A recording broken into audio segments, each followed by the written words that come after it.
नेरळमधील व्यापारी संकुलाच्या 104 गाळ्यांच्या टेंडरबाबत मोठा निर्णय घेण्यात आला आहे.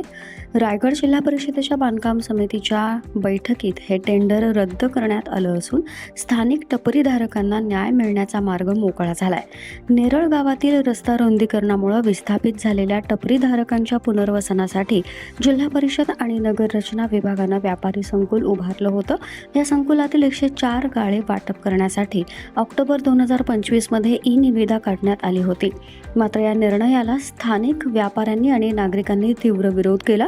या प्रकरणाची दखल घेत शिवसेना उद्धव बाळासाहेब ठाकरे पक्षाचे गटनेते आणि जिल्हा परिषद बांधकाम समिती सदस्य बाबू घारे यांनी 12 मे रोजी अलिबाग इथं झालेल्या समितीच्या बैठकीत हा मुद्दा जोरदारपणे मांडला.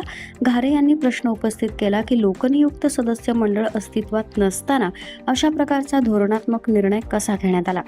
या प्रश्नानंतर समितीतील सर्व सदस्यांनी एकमतानं 104 गाळे विक्रीसाठी काढलेलं टेंडर रद्द करण्याचा ठराव मंजूर केला. या निर्णयामुळे नेरळ परिसरातील टपरीधारकांना मोठा दिलासा मिळालाय.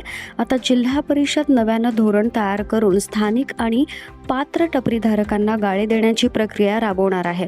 याबाबत प्रतिक्रिया देताना बाबू घारे म्हणाले की नेरळमधील टपरीधारकांच्या हक्काचं व्यापारी संकुल बाहेरच्या लोकांच्या हाती जाऊ देणार नाही. जनतेला योग्य वाटेल असा निर्णयच जिल्हा परिषद घेईल. स्थानिक व्यापाऱ्यांच्या दीर्घ प्रतीक्षेनंतर अखेर त्यांच्या पुनर्वसनाचा मार्ग सुकर होण्याची चिन्ह दिसत आहेत. मल्हार पवार, महाराष्ट्र न्यूज 24.